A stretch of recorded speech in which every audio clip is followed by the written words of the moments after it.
Em nome de Jesus já te agradecemos. Amém. Os irmãos podem sentar. Glória a Jesus. Irmãos, noite de festa, nós sempre falamos que a Santa Ceia é uma festa. E nós estamos diante de um texto onde Jesus acabara de celebrar uma Santa Ceia.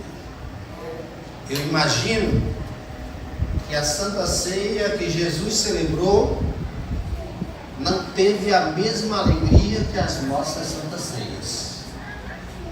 E eu quero nesta noite explanar sobre este assunto para que possamos meditar um pouco nesta palavra. E tendo cantado o hino, saíram para o Monte das Oliveiras.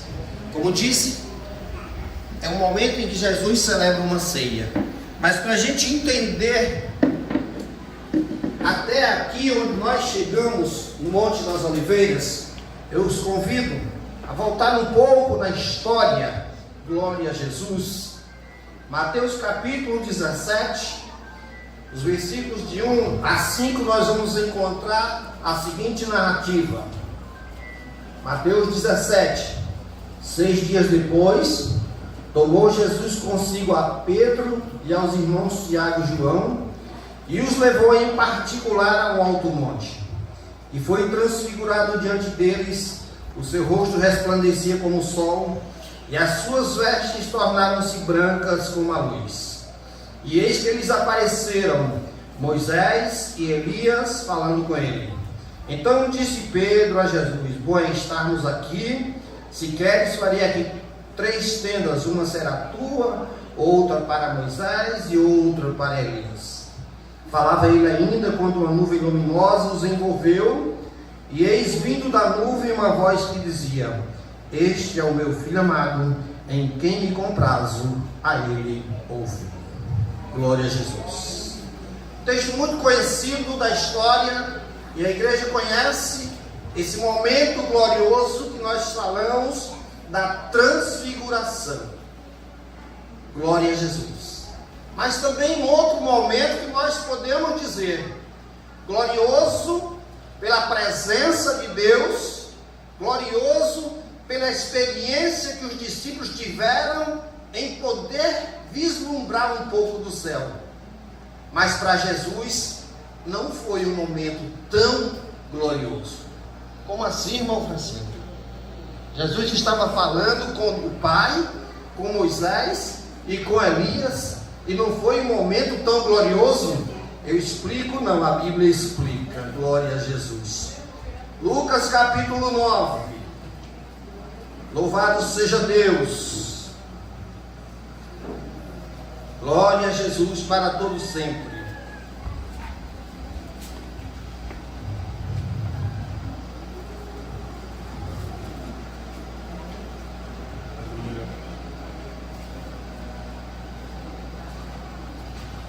Nove 31 de Lucas diz assim: os quais apareceram em glória e falavam da partida que ele estava para cumprir em Jerusalém e sobre a sua morte. Glória a Jesus. Meus queridos, na transfiguração há uma reunião celestial, onde nós vemos presente ali as 3 testemunhas do grande amor de Deus, do projeto salvífico de Deus.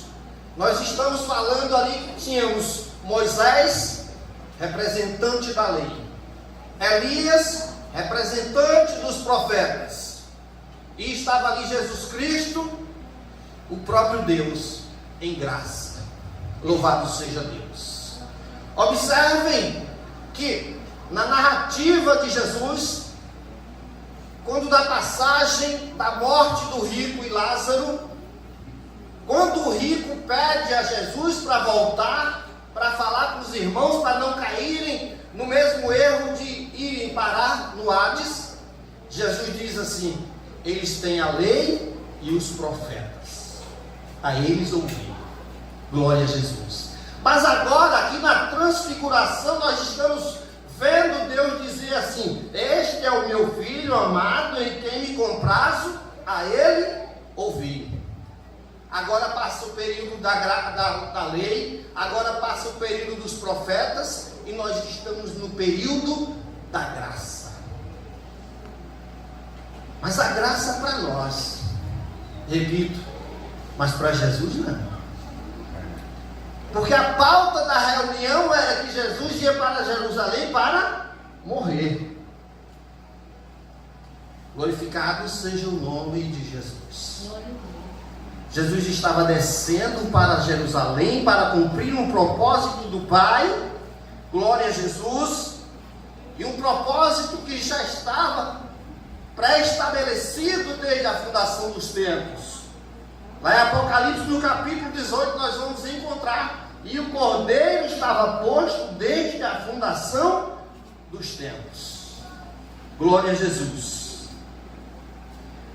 Lucas, ainda, capítulo 9, 51, vai dizer assim: e aconteceu que, completando-se os dias para sua assunção, manifestou o firme propósito de ir a Jerusalém. Meus irmãos, analisemos bem esse contexto. Jesus está numa reunião celestial, e está ali a lei, os profetas e o projeto de Deus, que era para ir para Jerusalém para morrer. Jesus desce com seus discípulos, e momentos depois nós vamos ver e ouvir a narrativa de Lucas dizendo que, completando os dias para a sua assunção, ou seja, completar o projeto de Deus, manifestou o firme propósito.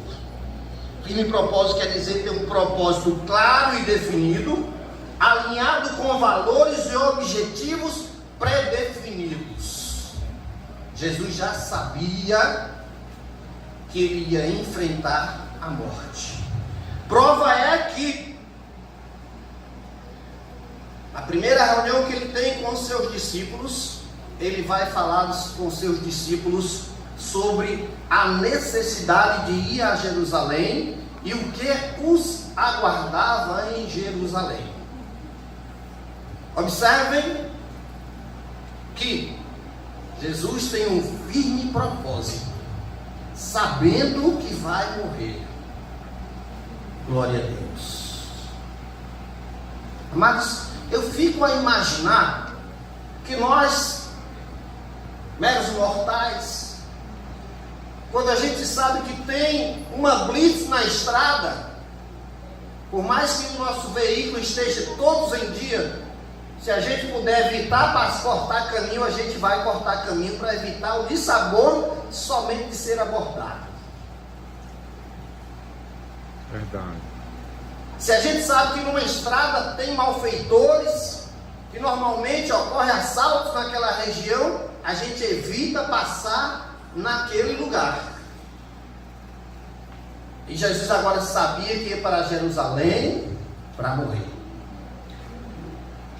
Mas ele tinha um firme propósito. Glória a Deus. Ele tinha um propósito de cumprir aquilo que Deus estabeleceu. Como disse Apocalipse capítulo 13, versículo 8. O Cordeiro já foi posto lá desde a fundação dos tempos. Amém. Glória a Jesus. E aí nós vamos ver essa trajetória de Jesus voltando a Jerusalém. E vamos chegar nesse momento que é a celebração da ceia, a qual nós lemos o versículo.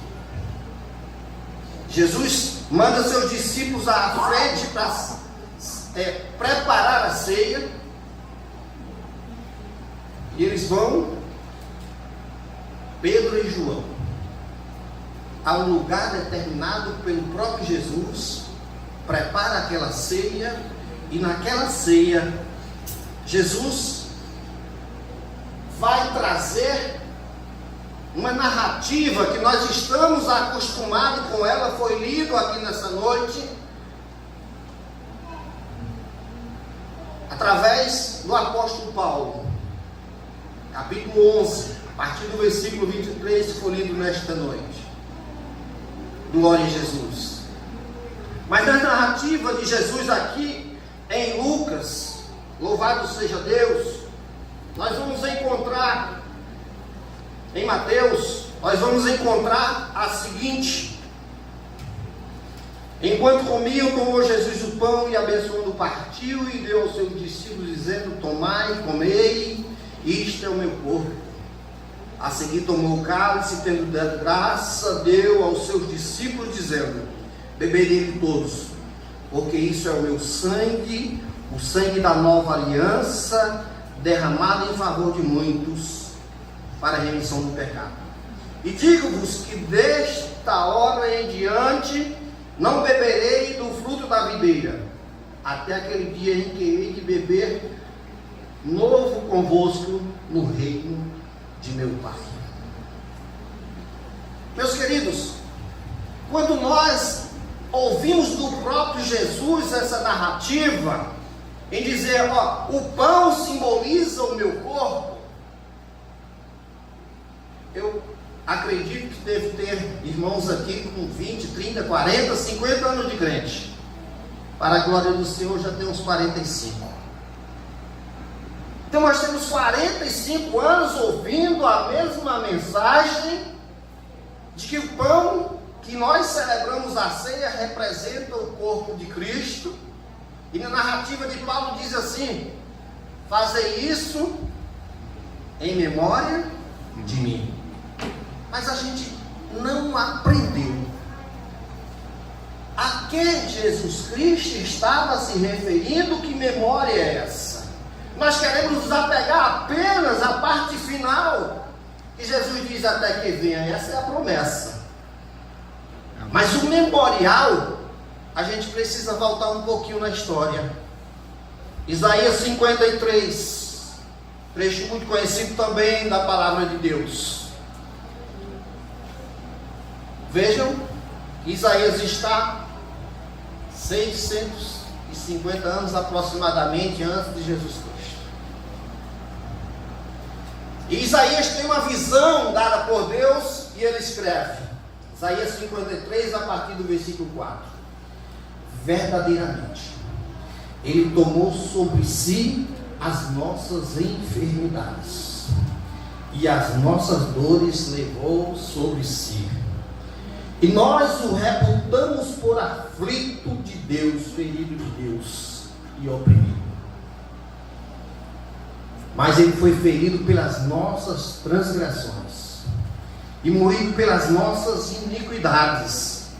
O castigo que nos estava proposto, mas que nos traz a paz, estava sobre ele, e pelas suas pisaduras nós fomos sarados. Glória a Deus. Amados, ao longo da história, eu acho até que o mundo, tentando apagar o valor da morte de Jesus Cristo, parece que nós entramos na mesma onda. Parece que a igreja também entrou no marasmo.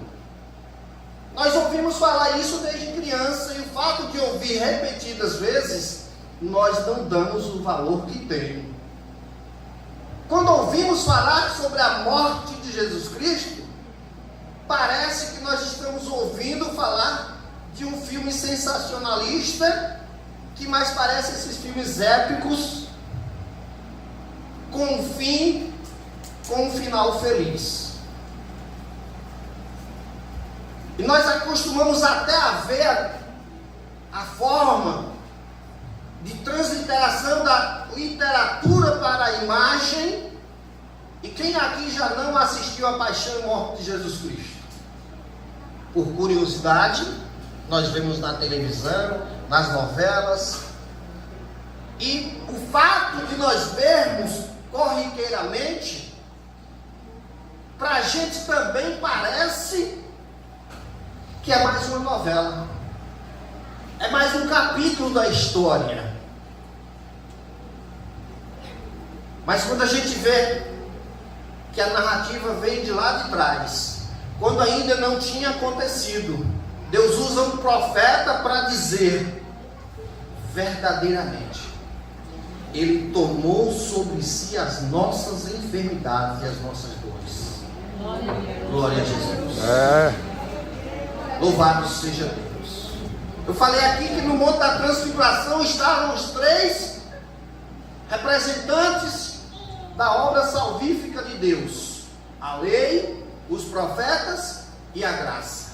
Amém.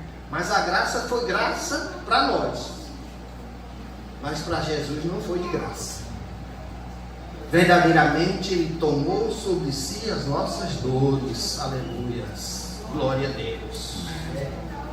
E Ele vai com o firme propósito para Jerusalém para morrer. Ele sabia que ia acontecer. Observem que depois de ter comido a Páscoa, cantaram um hino e foram para o Monte das Oliveiras.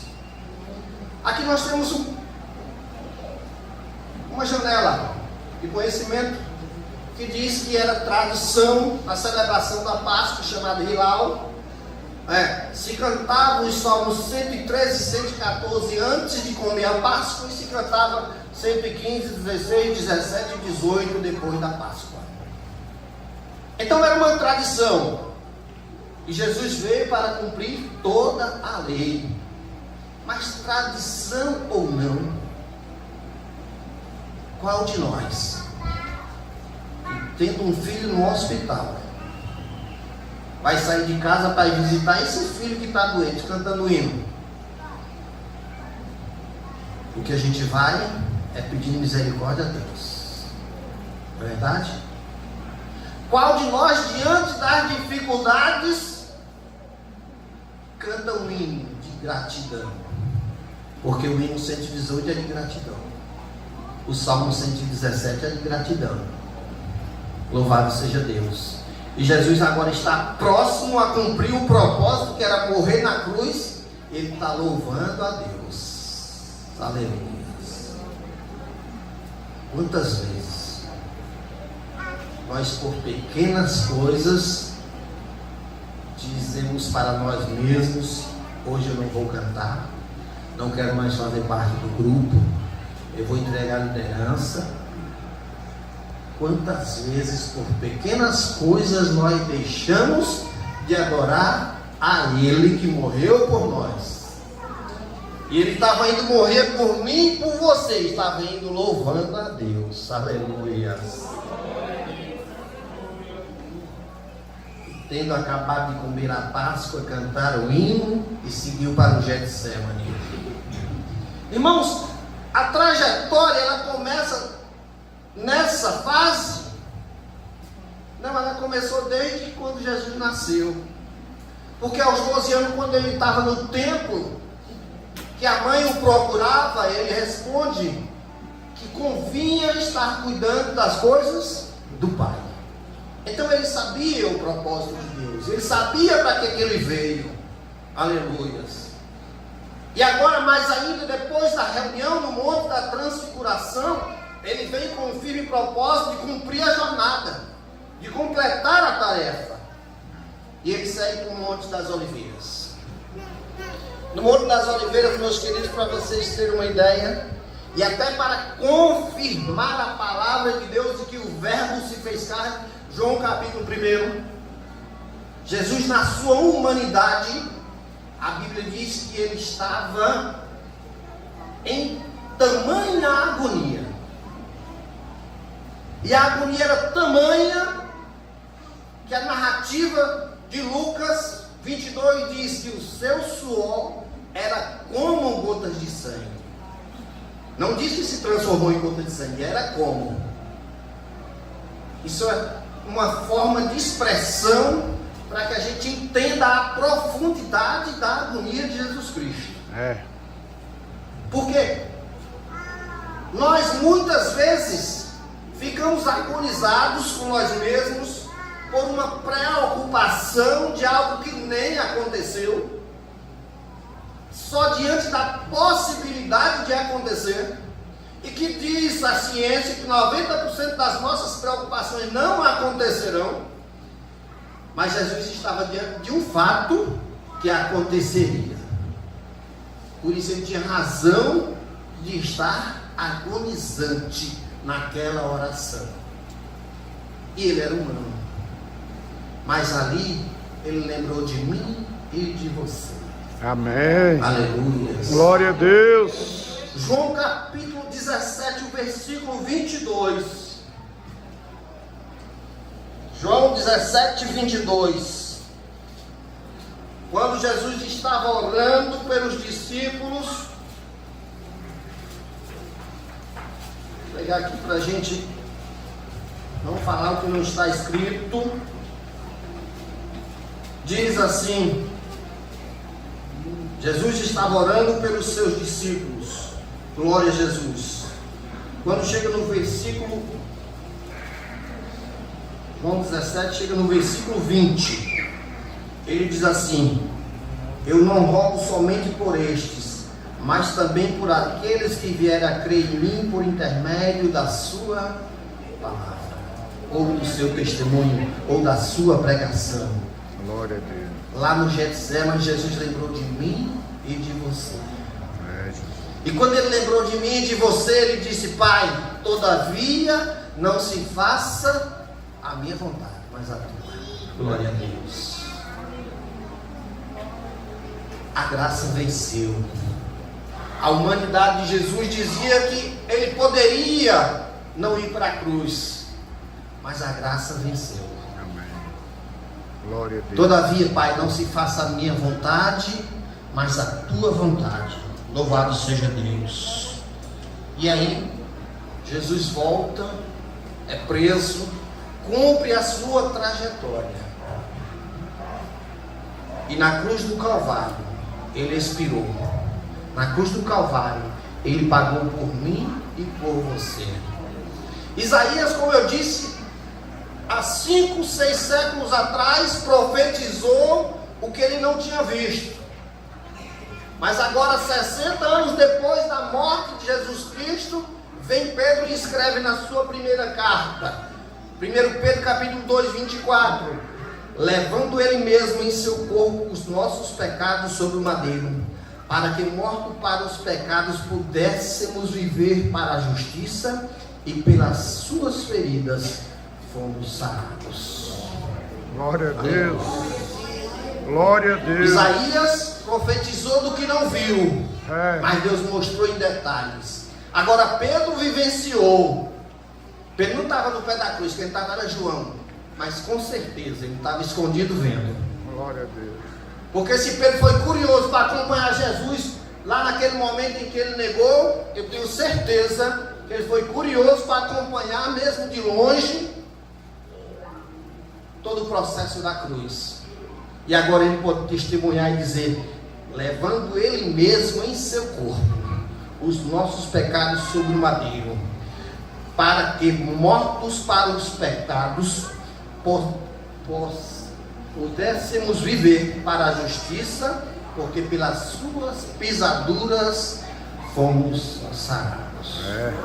Aleluia. Mortos para o pecado, sarados por Cristo na cruz, porque a cédula que nos era contrária, a dívida de pecado que nós tínhamos, que vem lá desde o Éden, porque herdamos natureza pecaminosa. Está escrito em Romanos 8: todos pecaram e destituídos foram da glória de Deus. Então, desde o princípio, nós perdemos aquela essência de Deus, a glória de Deus. Mas Jesus Cristo agora, ele vem, cumpre o propósito de Deus. E a Bíblia diz que no ato da morte de Jesus Cristo, o véu do templo se rasgou, nos dando livre acesso ao Pai. E agora nós podemos ter comunhão novamente com Deus. Aí vem a parte boa da Santa Ceia, que foi lido aqui nessa noite, 1 Coríntios capítulo 11, glória a Jesus. versículo 26, se não me engano. 1 Coríntios.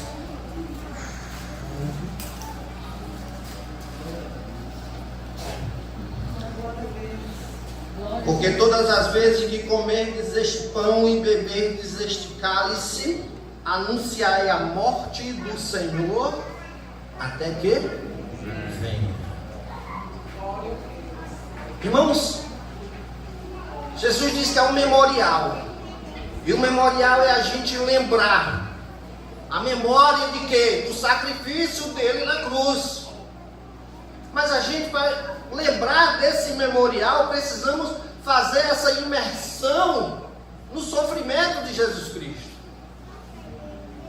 Alguém diz assim, mas ele era Deus. Não, Senhor, enquanto ele foi para a cruz, ele era humano. Nós provamos isso aqui no Getsemane. Ele era humano. Ele sentiu as mesmas dificuldades que um ser humano. A partir do momento que ele diz tetelestai, está consumado, em tuas mãos eu entrego o meu espírito, aí sim, aí ele não sentiu mais nada. Agora ele já estava com o Pai, aleluia. E essa é a expectativa do crente, porque se o crente morrer agora jazinho, eu estou com Jesus na glória. Porque Jesus disse para o ladrão que estava do lado hoje mesmo: tu estarás comigo no paraíso. Aleluia. Glória a Deus. Então, irmãos, nós temos motivos para celebrar, motivos para nos alegrar, porque enquanto Jesus estava indo morrer, estava louvando e cantando hino, nós estamos aguardando ele vir buscar a igreja. Aleluia. Nós temos mais motivos ainda para celebrar, para participar da ceia alegremente e dizer: Jesus, obrigado pelo teu sacrifício na cruz, que nos permitiu estar em comunhão, lembrando do teu sacrifício, mas na certeza de que o Senhor vai voltar, porque ele mesmo prometeu celebrar em memória de mim até que eu venha. E ele vem em nome de Jesus. Então esta noite, meu irmão, reflita nesta palavra. Celebre com alegria, não somente na ceia, mas em todos os dias das nossas vidas. Glorifiquemos a Ele, porque foi Ele que padeceu em meu e em seu lugar, para nos garantir vida eterna em Jesus. Que Deus em Cristo nos abençoe, e agradeço a oportunidade.